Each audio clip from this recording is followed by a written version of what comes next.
എവിടെയൊക്കെയാണ് നിങ്ങൾ രാമായണം എന്ന് പറയുന്നത് ഒരു ഗ്രന്ഥം വായിക്കാനുള്ളതല്ല, ഒരു കഥ കേട്ടുപോവാനുള്ളതല്ല, ഒരു ജീവിതത്തെ വാർത്തെടുക്കാനുള്ളതാണ്. മനസ്സിലാവുണ്ടല്ലോ? അതിനൊക്കെ നമ്മൾ കുറെയൊക്കെ നിഷ്കർഷ വെക്കണം. എന്ത് കഴിക്കണം എന്നുള്ളത് ചിന്തിക്കണം. നിങ്ങൾക്ക് നോക്കൂ, ഭഗവത്ഗീതയിൽ യുദ്ധക്കളത്തിൽ വെച്ച് ഭഗവാൻ ഭക്ഷണത്തെക്കുറിച്ച് പറഞ്ഞു കൊടുക്കേണ്ട അർജുനന് ഒരാവശ്യമില്ല. യുദ്ധക്കളത്തിൽ അത് പറഞ്ഞു കൊടുക്കേണ്ടത് ഉണ്ടോ? പക്ഷെ അവിടെ വെച്ച് പറഞ്ഞു കൊടുക്കാൻ കാരണം, അർജുന, ഭക്ഷണത്തിലും സാത്വികം, രാജസികം, താമസികം എന്ന് മൂന്നെണ്ണമുണ്ട്. താമസികമായത് കഴിച്ചാൽ പെരുമാറ്റവും താമസികമാവും. രാജസികമായത് കഴിച്ചാൽ ഭക്ഷണം കഴിച്ചതിന്റെ പ്രതി ഒരു ഇതുണ്ടാവില്ല, ഫലം ഉണ്ടാവണമല്ലോ, പെരുമാറ്റവും രാജസികമാവും. സാത്വികമായത് കഴിച്ചാൽ പെരുമാറ്റവും സാത്വികമാവും. മനുഷ്യൻ ഭക്ഷണത്തിൽ വേണ്ട വിധത്തിൽ നിഷ്കർഷ വയ്ക്കാത്തത് കൊണ്ടായിരിക്കാം അവന്റെ പെരുമാറ്റം പലപ്പോഴും മൃഗങ്ങളെക്കാൾ തരം താഴ്ന്നതാകുന്നത്.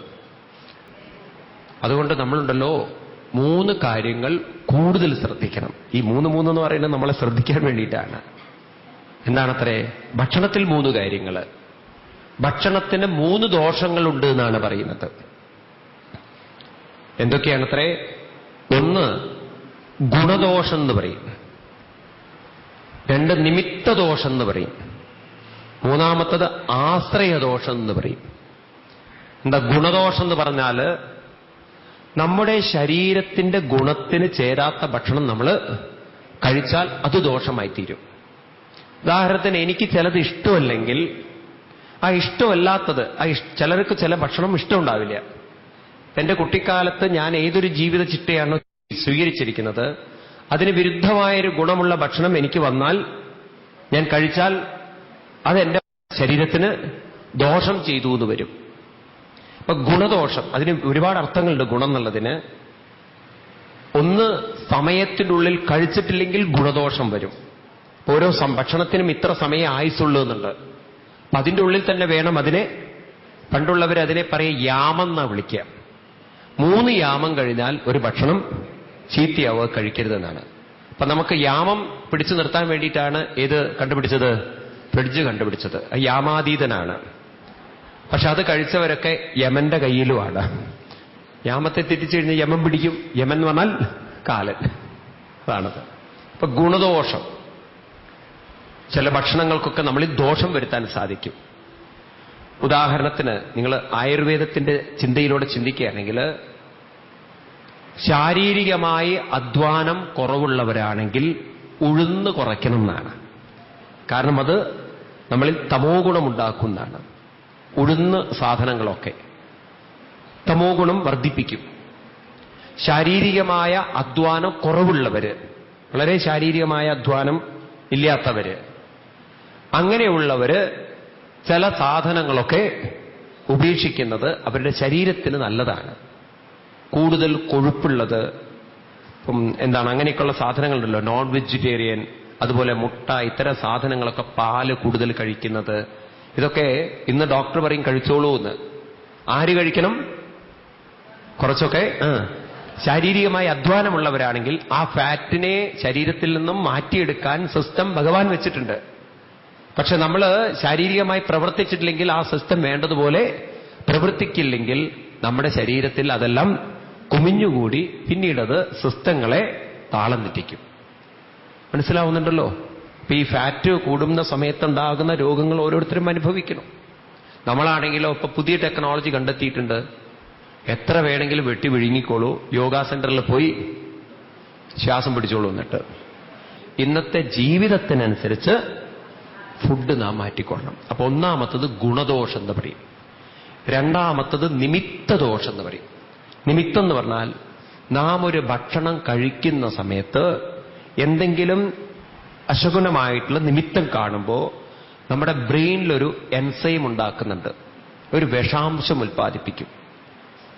ആ വിഷം നാം കഴിച്ച ഭക്ഷണത്തെ വിഷമയമാക്കി തീർക്കും. അത് രോഗത്തിലേക്ക് കലാശിക്കും. അതുകൊണ്ടാണ് പണ്ടുള്ളവര് കഴിക്കുന്നിടം വളരെ വൃത്തിയാക്കി വെച്ചത്. അതിനൊരു വൃത്തി വെച്ചത്, പാത്രങ്ങളും അതുപോലെ തന്നെ കുടിക്കുന്ന ഗ്ലാസും. ഈ പണ്ട് കാലത്തൊക്കെ നിങ്ങൾ കണ്ടിട്ടുണ്ടാവും, വീട്ടിലെ സംസ്കാരം വായ തൊടാതെ വെള്ളം കുടിക്കും. അതുപോലെ ചോറ് വിളമ്പുന്ന സമയത്ത് ഇല പോലും തൊടാൻ സമ്മതിക്കില്ല, പാത്രങ്ങളൊന്നും സ്പൂണുകളൊന്നും. അതെന്തിനാണെന്ന് വെച്ചാൽ ആ വൃത്തി നിലനിർത്താൻ വേണ്ടിയിട്ടാണ്. അപ്പോഴാണത് കഴിക്കുന്നവർക്ക് സന്തോഷത്തോടെ കഴിക്കാൻ. അപ്പോൾ ഭക്ഷണമല്ല കുഴപ്പമുണ്ടാക്കുന്നത്, ആ ഭക്ഷണത്തോടുള്ള നമ്മുടെ സമീപനം അതിനെ വിഷാംശമാക്കും. വളരെ ശ്രദ്ധിക്കണം അത്. ഇനി മൂന്നാമത്തത് ആശ്രയദോഷം എന്ന് പറയും.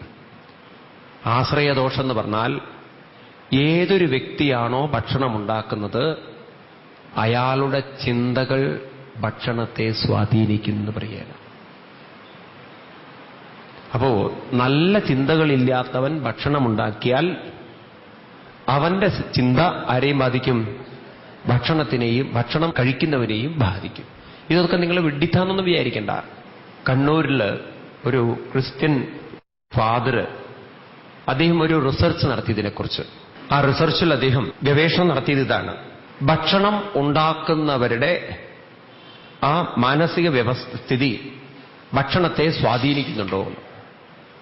ഇദ്ദേഹം ഇങ്ങനെ പല സ്ഥലങ്ങളിൽ നിന്നും ഭക്ഷണം കഴിച്ചിട്ട് അതാരാണ് ഉണ്ടാക്കിയത്, ആരാ ഉണ്ടാക്കിയത് എന്നുള്ളത് പരിശോധിക്കും. അങ്ങനെ ഒരിക്കൽ അദ്ദേഹം ഒരു സ്ഥലത്തുനിന്ന് ഭക്ഷണം കഴിച്ചപ്പോ, സെൻട്രൽ ജയിലിൽ, കണ്ണൂർ സെൻട്രൽ ജയിലിൽ നിന്ന് ഭക്ഷണം കഴിച്ചപ്പോ അദ്ദേഹത്തിന്റെ മനസ്സിൽ വല്ലാത്ത ഭീകര സ്വപ്നങ്ങളൊക്കെ അദ്ദേഹം കണ്ടുവന്ന്. അദ്ദേഹം ചോദിച്ചു ഇതാരാ ഉണ്ടാക്കിയതെന്ന്.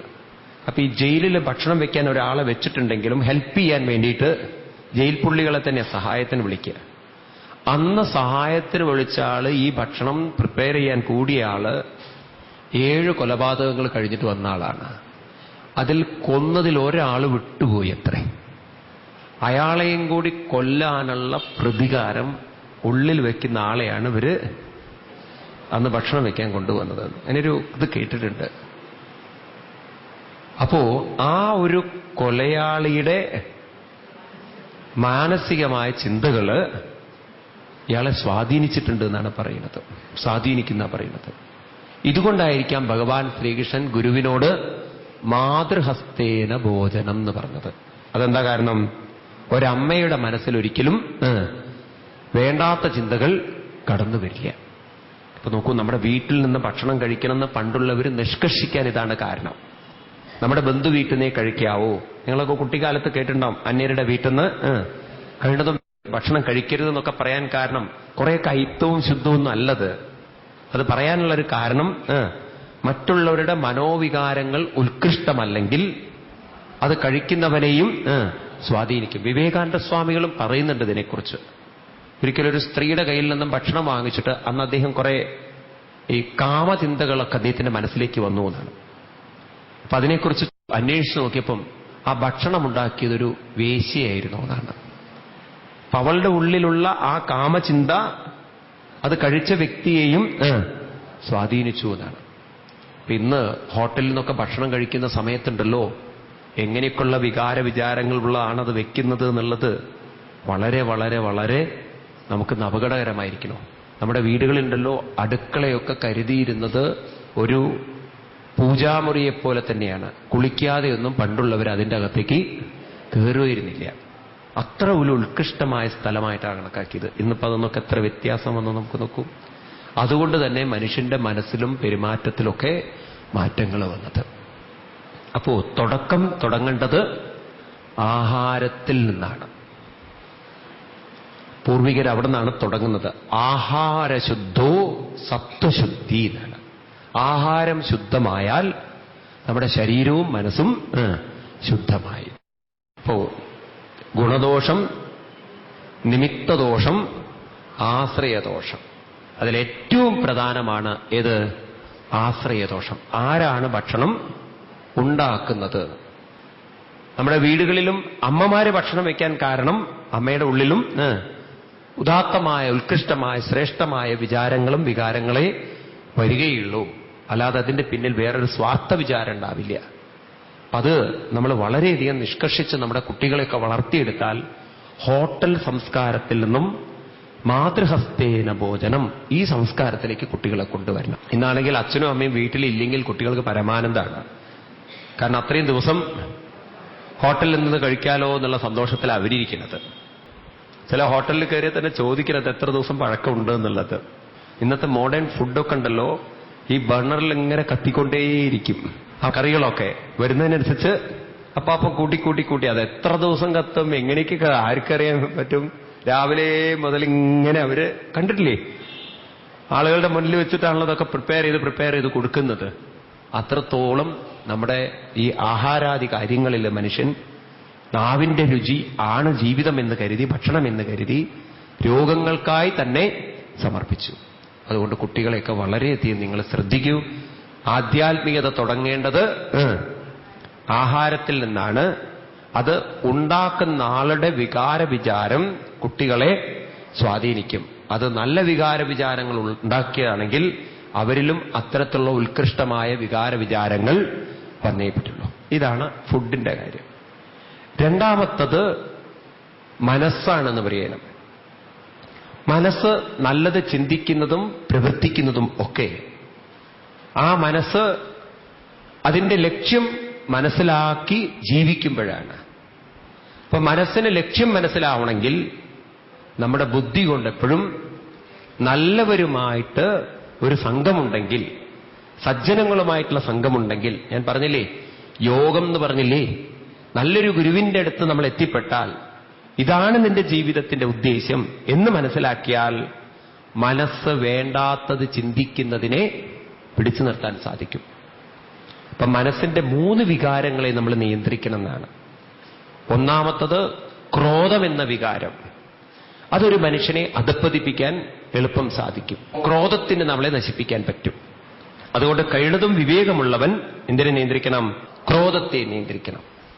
രണ്ടാമത്തത് അമിതമായ ആസക്തികളെ നിയന്ത്രിക്കാൻ മനസ്സിനെ പരിശീലിപ്പിക്കണം. ബാലി സ്വന്തം ഭാര്യയിൽ തൃപ്തനാവാതെ രുമയെയും കൂടി കയറിപ്പിടിക്കുന്നത് അമിതമായൊരു ആസക്തിയാണ്. അത് നിയന്ത്രിക്കാൻ നമുക്ക് സാധിക്കണം. എന്ന മനസ്സിന്റെ പല ദൗർബല്യങ്ങളെയും നമുക്ക് നിയന്ത്രിക്കാൻ സാധിക്കും. കാമവും ക്രോധവും. മൂന്നാമത്തൊരു ദൗർബല്യമാണ് എടുത്തു വയ്ക്കാനുള്ള പ്രവണത. ആ എടുത്തു വയ്ക്കാനുള്ള പ്രവണതയെ നമ്മൾ തോൽപ്പിക്കേണ്ടത് കൊടുത്തുകൊണ്ടാണ്. മനസ്സിനെ പറഞ്ഞ് പരിശീലിപ്പിക്കണം, ഞാൻ കൊടുക്കും തോറും എനിക്ക് ഭഗവാൻ തന്നിരിക്കും. എടുത്തു വയ്ക്കുമ്പോഴാണ് ഭഗവാൻ എനിക്ക് തരുന്നത് എന്നാണ് പലരും തെറ്റിദ്ധരിക്കുന്നത്. നമ്മുടെ പൂർവികന്മാർ നമ്മളെ പഠിപ്പിക്കുന്നത് കൊടുക്കൂ എന്നാണ്. നോക്കൂ, ശ്രീരാമസ്വാമിയുടെ ഒരു മഹത്വം. സുഗ്രീവനോട് ചേർന്ന് ബാലിയെ കൊന്ന് രാജ്യം ശ്രീരാമസ്വാമിയാണ് കയ്യിലടക്കിയിരിക്കുന്നത്. വേണമെങ്കിൽ തന്റെ രാജ്യത്തോട് ഏത് ചേർക്കാം? കിഷ്കിന്ധ ചേർക്കാം. ഇന്നത്തെ കാലഘട്ടത്തിലാണെങ്കിൽ അങ്ങനെ ചെയ്യുള്ളൂ. ശ്രീരാമസ്വാമി രാജ്യത്തെ സുഗ്രീവനെ ഏൽപ്പിക്കുകയാണ്. ആ കൊടുക്കാനുള്ളൊരു മനസ്സ്. ഇനി ലങ്കയും രാവണനെ കൊന്നുകഴിഞ്ഞാൽ വിഭീഷണനെ ഏൽപ്പിക്കുകയാണ്. എന്നിട്ടും ശ്രീരാമസ്വാമി എന്താ പറയുന്നതെന്നറിയോ? ഹനുമാൻ സ്വാമിയോട് പറയുന്നത്, ഭരതന്റെ മുഖലക്ഷണം നോക്കൂ, 14 കൊല്ലം ഭരിച്ചിട്ട് അവന് രാജ്യത്തോടൊരു ഭരിച്ചതിന്റെ ആസക്തിയുണ്ടെങ്കിൽ ഞാൻ രാജ്യം ഭരതനെ വിട്ടുകൊടുക്കാൻ തയ്യാറാണ്. ആ കൊടുക്കാനുള്ള മനസ്സ് ഇത് നമ്മളിൽ പലർക്കും ഇല്ലാതെ വരുമ്പോഴാണ് നമുക്ക് പേടി വരെ. കൊടുത്തു കഴിഞ്ഞാൽ പിന്നെ ആരാ നോക്കുക എന്നുള്ളത്. അങ്ങനെ ചിന്തിക്കുമ്പോഴാണ് ഭഗവാൻ പറയുന്നു, നിങ്ങളെ ആര് നോക്കുമെന്ന് നിങ്ങൾ പേടിക്കുന്നുണ്ടോ, ഞാനും നിങ്ങളെ നോക്കില്ല എന്നുള്ളതാണ്.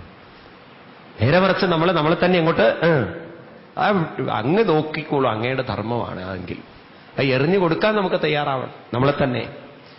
എളുപ്പമൊന്നുമല്ല എന്ന് പറയാണ്. കാരണം ഇന്ന് കാലഘട്ടം അത്രമാത്രം നമ്മളെ ഒരു അന്ധവിശ്വാസത്തിൽ ഉറപ്പിച്ചു വെച്ചു. ഞാൻ എന്തെങ്കിലും ഇതൊക്കെ കൊടുത്തു കഴിഞ്ഞാൽ, കയ്യിലുള്ളതൊക്കെ പങ്കുവെച്ചു കഴിഞ്ഞാൽ ആരാ നോക്കുക എന്നുള്ളത്. നമ്മുടെ പൂർവികന്മാർ നമ്മളെ പഠിപ്പിക്കുന്നത് എല്ലാം അങ്ങോട്ട് എടുത്തു കൊടുത്ത് ഒന്നുമില്ലാതെ അങ്ങോട്ട് ഇറങ്ങിപ്പോകുന്നൊരു സംസ്കാരം. ആ സംസ്കാരത്തെയാണ് വാനപ്രസ്ഥം എന്ന് വിളിച്ചത്. അവർക്ക് നല്ല ബോധ്യമുണ്ട്, ആര് നോക്കിക്കൊള്ളും? ഭഗവാൻ നോക്കിക്കൊള്ളും. അവർ നടന്നെത്തിയത്, തപസ് ചെയ്തെത്തിയത് ഭഗവാനിലേക്കാണെന്ന് പറയണം. ഇത് സാധാരണക്കാരനൊന്നും അത്ര എളുപ്പത്തിൽ സാധ്യമല്ല എന്ന് പറയണം. അതിനൊക്കെ ഇത്തിരി എന്ത് വേണം? നല്ല മനോബലം വേണം. ഒരു പ്രായമാകും തോറുണ്ടല്ലോ നമ്മൾ കൂടുതൽ എടുത്തു വെക്കാനാണ് പഠിക്കുക. നമ്മൾ കൂടുതൽ പ്രായം വരുംതോറും പറയാ, ഞാനിതെല്ലാം വിടുന്നു വിടുന്നു വിടുന്നു. എത്ര കണ്ട് അതിൽ നിന്ന് വിടാൻ പറ്റുമോ അത്ര കണ്ട് നിങ്ങൾ ശ്രേഷ്ഠരാണെന്ന് പറയാണ്. രന്തിദേവന്റെ കഥയൊക്കെ ഭാഗവതത്തിൽ പഠിക്കണം. ഇനി നമുക്ക് കഥയിലേക്ക് കടക്കാം. ബാലി സുഗ്രീവ വധം കഴിഞ്ഞു. ബാലി തന്റെ പ്രവൃത്തികളൊക്കെ ന്യായീകരിച്ചു. ഭഗവാൻ പറഞ്ഞു കൊടുത്തു എന്തിനാണ് നിന്നെ കൊന്നത് എന്നുള്ളത്. അതിനുശേഷം പിന്നീട് ബാലിക്ക് മനസ്സിലായി തന്റെ മുന്നിൽ നിൽക്കുന്നത് സാക്ഷാൽ ശ്രീരാമസ്വാമിയാണെന്ന് മനസ്സിലായതും തന്റെ അംഗദനെ ഏൽപ്പിച്ചുകൊണ്ട് പറഞ്ഞു, ഇവനെ നോക്കാൻ ഭഗവാനെ വഴിയുണ്ടാക്കണം. അടിയൻ ചെയ്ത തെറ്റുകൾക്കൊക്കെ മാപ്പ് ചോദിക്കുന്നു. അങ്ങേ കണ്ടുകൊണ്ട് ഈ ശരീരം ഉപേക്ഷിക്കാൻ സാധിച്ച ഞാൻ സുഹൃതിയാണ്, പുണ്യവാനാണ്, ഭാഗ്യവാനാണ്, ധന്യാത്മാവാണ് എന്ന് പറഞ്ഞ് ഭഗവാന്റെ പാദത്തിൽ ശിരസ് വെച്ചുകൊണ്ട് ബാലി ശ്വാസം വലിക്കുകയാണ്. അപ്പോഴേക്കും താര അങ്ങോട്ട് വരുന്നു. നെഞ്ചത്തടിച്ച് കരഞ്ഞുകൊണ്ട് ചോദിക്കുകയാണ്, പട്ടുകിടക്കയിൽ കിടക്കുന്ന അങ്ങ് ഈ മണ്ണിലാണല്ലോ കടന്നത്. താരയെ ധരിക്കേണ്ട അങ്ങ് ധാരയാണല്ലോ ധരിച്ചിരിക്കുന്നത്, ഈ ഭൂമിയാണല്ലോ ധരിച്ചിരിക്കുന്നത്. എന്നെയും കൂടെ അങ്ങോട്ട് കൊണ്ടുപോയാൽ പോരെ? അങ്ങ് ഒറ്റയ്ക്കിട്ടിട്ട് പോകുന്നുവല്ലോ എന്നൊക്കെ കരഞ്ഞുകൊണ്ട് രാമന്റെ മുഖത്ത് നോക്കി ചോദിക്കുകയാണ്. പത്നി ഇല്ലാത്തതിന്റെ വേദന അറിയുന്ന അങ്ങയ്ക്ക് ബാലി മരിച്ചാലുള്ള എന്റെ വേദനയും അറിയേണ്ടതല്ലേ രാമ? ഒരു കാര്യം ചെയ്യൂ, ബാലിയുടെ മാറിലേക്ക് അയച്ച ബാണം എന്നിലേക്കും കൂടി അയച്ച് ബാലിയുടെ മാർഗത്തിലേക്ക് എന്നെയും പറഞ്ഞയക്കൂ എന്ന് പറഞ്ഞ് കരയുന്ന താരയോട് ശ്രീരാമസ്വാമി ഒരു ഉപദേശം കൊടുത്തത് രാമായണത്തിൽ മനോഹരമായിട്ട് പറയുന്നു. അതിനെയാണ് താരോപദേശം എന്ന് പറയുന്നത്. പറയാണ് താരയോട്, ഇത് വളരെ ശ്രദ്ധിക്കണേ. ഒരു വ്യക്തിയെ നശിപ്പിക്കുന്നത് ക്രോധവും കാമവും ലോഭവും. ഇതിൽ നിന്നും വരുന്നതാണ് കാമവും ക്രോധവും ലോഭവും ഉണ്ടെങ്കിൽ അതിൽ നിന്ന് വരുന്നതാണ് ശോകം എന്നുള്ളത്. ശോകേന നാശയതേ ജ്ഞാനം. ഇത് വളരെ ശ്രദ്ധിക്കണേ. പലരും ഇത് തിരിച്ചറിയില്ല. ഒരു ഏജായി കഴിഞ്ഞാലല്ലോ ശോകം പറയാൻ തുടങ്ങും. ശോകം എന്ന് പറഞ്ഞാൽ ഉണ്ടായ ജീവിതത്തിലുണ്ടായ അനുഭവങ്ങളെ ഇങ്ങനെ പറഞ്ഞുകൊണ്ടിരിക്കും, ഈ കാസറ്റ് വെച്ചതുപോലെ. ശോകേന നാശയതേ ജ്ഞാനം, ശോകേന നാശയതേ ധൈര്യം. വരാൻ പോകുന്നതിനെ നേരിടാനുള്ള ധൈര്യം ആര് ചോർത്തും? ശോകം ചോർത്തിക്കളയും. ശോകേന നാശയതേ ബന്ധുത്വം, ബന്ധുക്കളെ അത് നശിപ്പിക്കും. എന്ന് വെച്ചാൽ എന്താണ്? നമ്മളിങ്ങനെ ശോകം പറഞ്ഞുകൊണ്ടിരുന്നാൽ മറ്റുള്ളവർക്ക് നമ്മൾ ഭാരമായി തീരും, അവർ നമ്മളെ ഉപേക്ഷിക്കും. അതുകൊണ്ടാണ് പ്രായമുള്ളവരെ ചെറുപ്പക്കാർക്ക് അംഗീകരിക്കാൻ പ്രയാസം. രാമായണമൊക്കെ നിങ്ങൾ ഉൾക്കൊണ്ടാലല്ലോ നിങ്ങൾ ഒരിക്കലും ഒരു ഭാരമാവില്ല. ചില ആളുകളോട് എത്ര പറഞ്ഞാലും മതിയാവില്ല, അവർക്കൊന്നും ഒരടി അവർ നന്നാവില്ല അങ്ങോട്ട്. ഞാൻ പല അമ്മമാരോടും പല ആളുകളോടും പറയാറുണ്ട്, നിങ്ങൾ നോക്കൂ, നിങ്ങളുടെ ഉണ്ടായ ജീവിതത്തിലെ ദുരന്തങ്ങൾ ഇങ്ങനെ പറയരുത്, വിഷമങ്ങൾ ഇങ്ങനെ പറയരുത് മറ്റുള്ളവരോട്. കാരണം ഒരു പരിധി കഴിഞ്ഞാൽ മറ്റുള്ളവർക്ക് ഇത് കേൾക്കാൻ ഇഷ്ടമുണ്ടാവില്ല, ബോറടിക്കുകയാണ്, പിന്നെ നിയന്ത്രിക്കുകയാണ്, അവർ നിയന്ത്രിച്ചുകൊണ്ട് കേൾക്കുകയാണ്.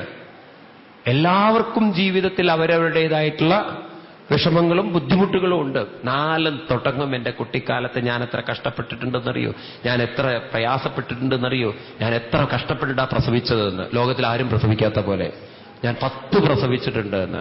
നമ്മുടെ മുത്തശ്ശിമാർ പറയും ഞങ്ങൾ 20 പ്രസവിച്ചിട്ടുണ്ട് എന്ന്. ഇതിലൊക്കെ വലുതല്ലല്ലോ നിങ്ങളുടെ പ്രസവം. അങ്ങനെ ഓരോ കാര്യവും നമ്മളെ സംബന്ധിച്ച് നമ്മൾ അനുഭവിച്ചതാണ് ജീവിതത്തിൽ ഏറ്റവും വലിയ അനുഭവം. ഇതിനേക്കാളും വലിയ അനുഭവമൊന്നും ലോകത്തിൽ ആർക്കും ഇല്ല എന്നുള്ളതാണ് നമ്മുടെ വിചാരം. എന്നാൽ നമ്മളെക്കാളും ബുദ്ധിമുട്ടുകളും വിഷമങ്ങളും എല്ലാവർക്കും അവരവരുടേതായിട്ടുള്ള കോട്ടകൾ കിട്ടിയിട്ടുണ്ട്. ഓരോരുത്തരും ഓരോ രീതിയിൽ അനുഭവിച്ചിട്ടുണ്ടെന്ന് മാത്രം.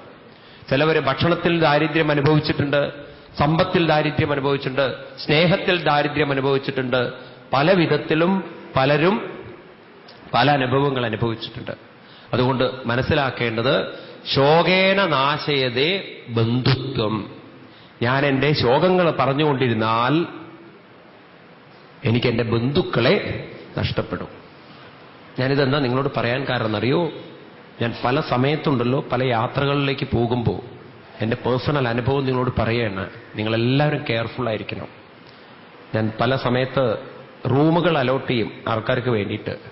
അപ്പൊ ചിലർ തുറന്നു പറയും, സ്വാമിജി പ്ലീസ് അവരെ ഞങ്ങളുടെ കൂടെ അയക്കരുത് എന്ന്.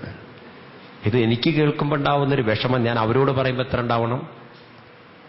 നിങ്ങൾ അവരെ എൻ്റെ റൂമിലേക്ക് അയക്കരുത് എന്ന്. കാരണം സഹിക്കാൻ പറ്റുന്നില്ല. ഇതിങ്ങനെ വാ പൊളിച്ച ഇത് തന്നെ പറയാത്ത ഇത് ഞാൻ എത്ര അനുഭവിച്ചിട്ടുണ്ടല്ലോ അറിയാം. എത്ര വിഷമങ്ങളാത്ത ഇത് എത്ര പറഞ്ഞാലും അങ്ങോട്ട് തലയിൽ കയറില്ല. നമ്മളൊരു പ്രോബ്ലമാണ്, പ്ലീസ് കെയർ, പ്ലീസ് കെയർ. അതുകൊണ്ട് വളരെ വളരെ ശ്രദ്ധിക്കൂ. പ്രായം കൂടുന്തോറും അനുഭവിച്ച വിഷമങ്ങളൊന്നും ഒരക്ഷരം പറഞ്ഞു പോരുന്നു. അവനെ നിയന്ത്രിക്കൂ. ഇത് കേൾക്കാനല്ല മറ്റുള്ളവർ നിൽക്കുന്നത്. ആർക്കും നമ്മുടെ പ്രോബ്ലം അല്ല കേൾക്കേണ്ടത്. എല്ലാവർക്കും കേൾക്കേണ്ടത് മറ്റുള്ളവരെക്കുറിച്ചുള്ള കുശലങ്ങളാണ്. അവരെക്കുറിച്ച് നമ്മൾ കേൾക്കുക. കാരണം ഇതൊരു സൈക്കോളജിയാണ്. നിങ്ങൾ ശ്രദ്ധിക്കണേ. എല്ലാവർക്കും സ്നേഹിക്കപ്പെടാനാണ് ഇഷ്ടം. ഞാൻ മറ്റൊരാളാൽ സ്നേഹിക്കപ്പെടണം. അപ്പൊ നമ്മൾ എന്തുകൊണ്ടാണ് നമ്മുടെ വിഷമങ്ങൾ പറയുന്നത് വെച്ചാൽ ഇതൊക്കെ കേട്ടാൽ അവരെന്നെ ഇഷ്ടപ്പെടുന്ന നമ്മൾ വിചാരിച്ചിട്ടാ പറയുന്നത്. അപ്പൊ ഇതേ കാര്യം നമ്മൾ മറ്റുള്ളവരോട് കാണിച്ചാലോ, നിങ്ങൾ എന്ത് പറഞ്ഞോളൂ, അത് ഞാൻ കേട്ടുകൊള്ളാമെന്ന് പറയുമ്പോൾ നമ്മളെ സംബന്ധിച്ച് നമ്മൾ അവരെ അക്കോമഡേറ്റ് ചെയ്യാൻ തുടങ്ങുകയാണ്. നമ്മൾ അങ്ങോട്ട് പറയുമ്പോഴോ അവർക്ക് ആ പക്വത ഉണ്ടാവില്ല. നമ്മൾ പറയുന്നതിനെ കേൾക്കാനുള്ള പക്വത ഉണ്ടാവില്ല. അവര് നമ്മളെ അക്കോമഡേറ്റ് ചെയ്യുന്നതിന് പകരം നമ്മളെ അവോയ്ഡ് ചെയ്യും. മനസ്സിലാവുണ്ടല്ലോ നിങ്ങൾക്ക്? ഞാൻ എൻ്റെ അനുഭവം നിങ്ങളോട് പങ്കുവെച്ചതാണ്. പലരും നമ്മളോട് പറയാറുണ്ട്, അവരെ എൻ്റെ റൂമിലേക്ക് അയക്കരുതെന്ന് പറഞ്ഞാൽ അവര് ഞങ്ങൾക്കൊരു പ്രോബ്ലമാണ്. ഒരു പക്ഷേ നിങ്ങളുടെ കുട്ടികളത് പറയാത്തതിന് കാരണം നിവൃത്തിയില്ലാത്തതുകൊണ്ടായിരിക്കാം. കുറെ കഴിഞ്ഞാൽ നിങ്ങളുടെ മരുമകൾ മകനോട് പറയും, അമ്മയെ ഇങ്ങോട്ട് കൊണ്ടുവരണ്ട എന്ന് പറഞ്ഞാൽ മനസ്സിലാക്കിക്കോളൂ, നമ്മൾ അവർക്കൊരു പ്രോബ്ലമായി കഴിഞ്ഞിരിക്കണമെന്ന്. ആരുണ്ടാക്കിയതാ പ്രശ്നം? അവരുണ്ടാക്കിയതല്ല. നമ്മൾ അവർക്കൊരു ഈ വിഷമങ്ങളും ദുഃഖങ്ങളും പ്രയാസങ്ങളും ഈ ശോകം പറഞ്ഞ് പറഞ്ഞ് പറഞ്ഞ് പറഞ്ഞ് കേ എന്ന് വന്ന് ഹാർമോണിയം തുറന്നിട്ടതുപോലെ. മനസ്സിലായില്ലേ? ഇത് എത്ര പറഞ്ഞാലും നിങ്ങൾക്ക് തോന്നുന്നുണ്ടോ നിങ്ങൾക്ക് തലയിൽ കയറുന്നുള്ളത്? ഒരിക്കലും നമ്മൾ വർത്തമാനകാലത്തെ ഭൂതകാലത്തിന്റെ വേദനകൾ പറഞ്ഞ് നശിപ്പിക്കരുത്. അനാവശ്യമായിട്ടുള്ള വർത്തമാനങ്ങൾ ഒഴിവാക്കുക. ആരെന്ത് ചോദിച്ചാലും പറഞ്ഞേക്കുക പരമാനന്ദമായിട്ടിരിക്കണമെന്ന്. അത് പറഞ്ഞ് ശീലിക്കണം നമ്മൾ. വളരെ പരമാനന്ദം. ആരോട് പറയണം ദുഃഖം? പറഞ്ഞിട്ടൊരു കാര്യമില്ല. ഞാൻ പരമാനന്ദമായിട്ടിരിക്കണോ ഇങ്ങനെ പറഞ്ഞാൽ ഒരുപക്ഷെ നമുക്ക് പറയുന്നതിൽ നമുക്ക് തന്നെ അറിയാം ശരിയല്ല എന്നുള്ളത്. ഓരോരോ വിഷമങ്ങൾ നമ്മുടെ ഉള്ളിലുണ്ടാവും. പക്ഷെ അതവിടെ കിടന്നോട്ടെ. പറയുകയാണെങ്കിൽ ആരോട് മാത്രം പറയണം? ഭഗവാനോട് പറയണം. പക്ഷെ ഭഗവാനോട് പറഞ്ഞാൽ നമുക്ക് വിശ്വാസം വരാത്തത് കല്ലിനോട് പറഞ്ഞിട്ട് എന്ത് കാര്യം എന്നാ? അതുകൊണ്ട് എന്ത് വേണം? ഭാഗവതാദികളോ രാമായണങ്ങളോ വായിച്ച് വായിച്ച് വായിച്ച് ബുദ്ധി കൊണ്ട് മനസ്സിലാക്കുക. ഇത് പറഞ്ഞു നടക്കില്ല വേണ്ടത്. ഇതെല്ലാം മനസ്സിൽ നിന്ന് മാറ്റിക്കൊണ്ട് നല്ല കാര്യങ്ങൾ പറയുക. സത്സംഗങ്ങൾക്ക് പോയതും നല്ല കാര്യങ്ങൾ എന്തെങ്കിലും നാവുകൊണ്ട് പറയുകയാണെങ്കിൽ നല്ല അവർക്ക് പ്രയോജനമുള്ള കാര്യങ്ങൾ പറയും. അല്ലെങ്കിൽ നമ്മളിപ്പോ ഒരാളോട് വർത്തമാനം പറഞ്ഞില്ലിച്ചിട്ട് ലോകം ഇടിഞ്ഞു പൊളിഞ്ഞു പോകാനൊന്നും പോകില്ല. ഉണ്ടോ? എന്ന് മാത്രമല്ല, നിങ്ങൾ എത്രമാത്രം നാവിനെ അടക്കുന്നുവോ അത്രമാത്രം നിങ്ങളൊരു പ്രശ്നമാവില്ല. വേണ്ടത് മാത്രം പറഞ്ഞ് അവനവന്റെ കാര്യം ചെയ്ത് പോയി കഴിഞ്ഞാലല്ലോ നിങ്ങളെ അവോയ്ഡ് ചെയ്യുക, നിങ്ങളെ ആദരിക്കാൻ തുടങ്ങും അവര്. നിങ്ങൾ സ്വയം ചോദിക്കുക ഈ ചോദ്യം, ഞാൻ ആദരവിലേക്കാണോ പോകുന്നത്, ഞാൻ അവോയ്ഡ് ചെയ്യപ്പെടുകയാണോ ചെയ്യുന്നത്? അത് നമ്മൾ സ്വയം ചോദിച്ചുത്തരം കണ്ടെത്തേണ്ടതാണ്. ശരി. അതുപോലെ ശോകേന നാശയതേ സർവം. കുറെ കഴിഞ്ഞ ശോകം കൊണ്ട് നമുക്ക് നമ്മുടെ ജീവിതം പോലും നഷ്ടപ്പെടും. കാരണം മനസ്സിന് നമ്മളെ നശിപ്പിക്കാൻ എളുപ്പം സാധിക്കും. മനസ്സിലാവുന്നുണ്ടല്ലോ? അപ്പം ഏറ്റവും വലിയൊരു രോഗമാണ് ഏത്? ശോകം എന്ന് ഇവിടെ പറഞ്ഞ് മനസ്സിലാക്കി കൊടുക്കുകയാണ് ശ്രീരാമസ്വാമി. ആർക്ക്? താരയോട്. താരേ, ബി കെയർഫുൾ. ഇതിങ്ങനെ കരഞ്ഞതുകൊണ്ടോ പരാതി പറഞ്ഞതുകൊണ്ടോ ഒരു കാര്യമില്ല. നമ്മൾ തന്നെ ഇതിൽ നിന്ന് പുറത്തു കിടക്കണം. എങ്ങനെ പുറത്തു കിടക്കുക? അതും ശ്രീരാമസ്വാമി താരയോട് പറയുന്നു. ഈ തത്വങ്ങളെ ഉൾക്കൊള്ളണം. അതായത് ഞാൻ എന്തിനു വേണ്ടിയിട്ടാണ് ദുഃഖിക്കുന്നത്, ശോകിക്കുന്നത്? പ്രപഞ്ചത്തിന്റെ നിയമങ്ങളെ ഞാൻ ഉൾക്കൊള്ളുകയാണെങ്കിൽ ദുഃഖിക്കാൻ വഴിയില്ല. എന്താ പ്രപഞ്ചത്തിന്റെ നിയമം? എല്ലാം നിരന്തരം ഒഴുകിക്കൊണ്ടിരിക്കുക. മാറുക എന്നുള്ളത് പ്രപഞ്ച നിയമമാണ്. സൂര്യൻ ഉദിച്ച നിമിഷം മുതൽ മാറിക്കൊണ്ടേയിരിക്കുന്നു. നമുക്കതിന്റെ കറക്കം പിടിച്ചു നിർത്താൻ സാധ്യമല്ല. ജനിച്ച നിമിഷം മുതൽ പ്രായം ഒഴുകിക്കൊണ്ടേയിരിക്കുന്നു. ബന്ധങ്ങൾ ഒന്നുണ്ടാവുന്നു, മറ്റൊന്ന് വിടുന്നു, പുതിയതുണ്ടാവുന്നു, പുതിയത് വിടുന്നു. ഇല്ലേ? നാം സ്കൂളിൽ പഠിച്ചപ്പോൾ വിചാരിച്ചു അവിടുത്തെ ഫ്രണ്ട്ഷിപ്പാണ് വലുത് എന്ന്. അത് കഴിഞ്ഞ് കോളേജിലെത്തിയപ്പോൾ വിചാരിച്ചു ആ ബന്ധങ്ങളൊന്നും ഒരിക്കലും പിരിയാൻ പറ്റില്ല എന്ന്. അത് കഴിഞ്ഞിട്ട് കോളേജിൽ നിന്ന് പുറത്തു വന്നു, പിന്നെ കൂട്ടുകാരായി. അത് കഴിഞ്ഞ് കല്യാണം കഴിഞ്ഞപ്പോഴോ ചില കുട്ടികൾ ചിന്തിക്കാറുണ്ട്, അച്ഛനെയും അമ്മയും വിട്ടിട്ട് എങ്ങനെയാ കല്യാണം കഴിക്കുക എന്ന്. ഒരു മകൾ അച്ഛനോട് ചോദിക്കുകയും ചെയ്തു, അച്ഛാ എനിക്ക് കല്യാണമൊന്നും വേണ്ടാന്ന്. അതെന്താ മോളെ? നിങ്ങളെയൊന്നും വിട്ടുപിരിയാൻ എനിക്ക് സാധ്യമല്ല, അച്ഛനെ പോലെ ഒരു ഭർത്താവിനെ എനിക്ക് കിട്ടുമെന്ന്. അച്ഛന്റെ സ്വഭാവമൊക്കെ വെച്ചിട്ടുള്ള അതുപോലെ ഒരു ഭർത്താവിനെ എനിക്ക് കിട്ടുമെന്ന്. ഉടനെ അമ്മ പറയാണ്, തുടക്കത്തിൽ എന്റെ സ്ഥിതി അതങ്ങനെയായിരുന്നു എന്ന്, പിന്നെയാണ് നിന്റെ അച്ഛൻ ഇങ്ങനെയൊക്കെ ആയത് എന്ന്. അതുപോലെ കുറെ കഴിഞ്ഞാൽ നിന്റെ ഭർത്താവും അച്ഛനെ പോലെയൊക്കെ ആവും. അങ്ങനെയൊക്കെ സഹിച്ച് സഹിച്ച് സഹിച്ച് സഹിച്ച് അദ്ദേഹത്തിന് കുറേയൊക്കെ ഒരു മാറ്റങ്ങളൊക്കെ വരും. കുറെ കഴിഞ്ഞു കഴിഞ്ഞാൽ നമ്മളൊക്കെ ഒരു അഡ്ജസ്റ്റ്മെന്റിലേക്കൊക്കെ വീണുപോകും. നിവൃത്തിയില്ലാതെ വീണതാണത്, അഡ്ജസ്റ്റ്മെന്റ് ആയിപ്പോവുകയാണത്. അങ്ങനെ നമ്മുടെ ജീവിതത്തിൽ ദേവി മാറ്റം എന്നുള്ളത് പ്രകൃതിയുടെ നിയമമാണെങ്കിൽ മാറിപ്പോയതിനെക്കുറിച്ച് ചിന്തിച്ച് സമയം കളയരുത്. ചില ചിന്തയുടെ പ്രോസസ്സിന്ന് പുറത്തു കിടക്കാൻ ചിലർക്ക് പറ്റില്ല. പിടിവാശിയുള്ള ഒരാൾക്ക്, ആ ചിന്താ പ്രോസസ്സിൽ കുടുങ്ങിയിരിക്കുന്ന ആൾക്ക് പുറത്തു കിടക്കാൻ പറ്റില്ല. അതെത്ര നോക്കൂ, നിങ്ങൾക്കറിയാം, ചില സമയത്തുണ്ടല്ലോ കുട്ടികൾ എന്തെങ്കിലും കണ്ട് പേടിച്ചു കഴിഞ്ഞാൽ നിങ്ങൾ പുറത്തടിക്കുക അതിനെ, അല്ലേ? എന്തിനാ അടിക്കുന്നത്? ആ ഭയമുള്ള ചിന്തയിൽ നിന്നും അത് പുറത്തു കിടക്കാൻ. അപ്പൊ നമുക്കൊക്കെ എത്ര അടി കൊള്ളണം? അടിച്ചതിന്റെ മുകളിൽ അടിക്കണം, എന്നാലേ നമ്മളൊക്കെ ചിലരൊക്കെ അതിന് പുറത്ത് കടക്കുള്ളൂ. ചിലവരെ വാക്കുകൊണ്ട് പലരും അടിക്കുന്നുണ്ട്, ചിലവരെ പ്രവൃത്തി കൊണ്ട് അടിക്കുന്നുണ്ട്, മാറി നിന്ന് നോക്കുന്നുണ്ട്, എന്നിട്ടും കണ്ടുപഠിക്കുന്നുമില്ല, കൊണ്ടുപഠിക്കുന്നുമില്ല. നോക്കണേ, ചിലരെയൊക്കെ കാണിച്ചു കൊടുക്കുന്നുണ്ട് പ്രകൃതിയിൽ. നമ്മളെ ഒരാള് അവോയ്ഡ് ചെയ്യുമ്പോൾ അപ്പം തിരിച്ചറിഞ്ഞോളണം നമ്മൾ ചിന്തിക്കുന്നതും പറയുന്നതും ശരിയല്ലാത്തത് കൊണ്ടാണ് അവർ മാറി നിൽക്കുന്നതെന്ന്. പക്ഷെ അങ്ങനെയല്ല പറയാ, ഹോ അവരുടെയൊക്കെ ഒരു വിചാരേ, അപ്പോഴും ഞാൻ നല്ലതെന്നാ വെക്കുന്നതേ. എങ്ങനെയാ നമ്മൾ നേരെയാവുക? അവരുടെ കുറ്റങ്ങളും കുറവുകൾ കാണാനാ. ഇന്നത്തെ കാലത്ത് നമ്മളൊന്നും പറയാൻ ഒരാൾക്കും മനസ്സില്ല. അവര് പറയുന്നതൊക്കെ ഞാൻ കേൾക്കണം, ഇത് പറയുന്നവരാ കൂടുതൽ. അതുകൊണ്ട് വളരെ വിവേകമുള്ളവരായി തീരൂ. താരെ ഇങ്ങനെ ദുഃഖിച്ച് തീർക്കാനുള്ളതല്ല ജീവിതം. ജീവിതം എന്ന് പറയുന്നത് ഈ ശരീരത്തെ ഇപ്പോ ജീവനോടുകൂടി നിലനിർത്തുന്ന ആ ഈശ്വര ശക്തിയുണ്ടല്ലോ, നിരാമയൻ, അവ്യൻ, അജൻ, ജനനമരണമില്ലാത്തൊരു ശക്തി ഇതിൻ്റെ അകത്തുണ്ടെന്നും അതിലേക്ക് മനസ്സുയരും തോറും നമുക്ക് മനസ്സിലാവും നമ്മൾ വേണ്ടാത്തത് ചിന്തിക്കുകയല്ല വേണ്ടത്. ഇപ്പോ കൂടെയുള്ളവനെക്കുറിച്ച് ചിന്തിച്ച് ഇപ്പോഴത്തെ ജീവിതാനുഭവം ഈശ്വര നിശ്ചയമാണെന്ന് കണ്ട് അതിനെ സന്തോഷത്തോടെ സ്വീകരിച്ച് പരമാനന്ദത്തോടുകൂടി ജീവിതം നയിക്കലാണ്. ഓരോ നിമിഷവും നമ്മൾ ആനന്ദോ ആനന്ദോ ആനന്ദോ. ഇത് വളരെ പ്രയാസമാണ്. ഏത്? ഭൂതകാലത്തിൽ നിന്നും ഭാവി കാലത്തിൽ നിന്നും മനസ്സിനെ വർത്തമാനകാലത്തിൽ വയ്ക്കാൻ. നമ്മളൊരാളെ കാണുമ്പോൾ തന്നെ ചോദിക്കുന്നത് ഭൂതകാലത്തിന്റെ കാര്യമാണ്. എന്തൊക്കെയാ വിശേഷം എന്നാണ്, അല്ലേ? എന്തൊക്കെയാ വിശേഷം എന്ന് നമ്മൾ അവർ ചോദിക്കുന്ന സമയത്ത് നമ്മൾ ചോദിക്കുമ്പോൾ അയാൾ നമ്മളോട് പറയും, ആ പോണു, തിരക്കടില്ല എന്ന്. അപ്പൊ ഇതുവരെയുള്ള അനുഭവത്തിന്റെ വെളിച്ചത്തിലാണ് തിരക്കടില്ല, എങ്ങനെ പോണു എന്ന് പറയണു, ആ കാര്യങ്ങളൊക്കെ നടക്കണമെന്ന്.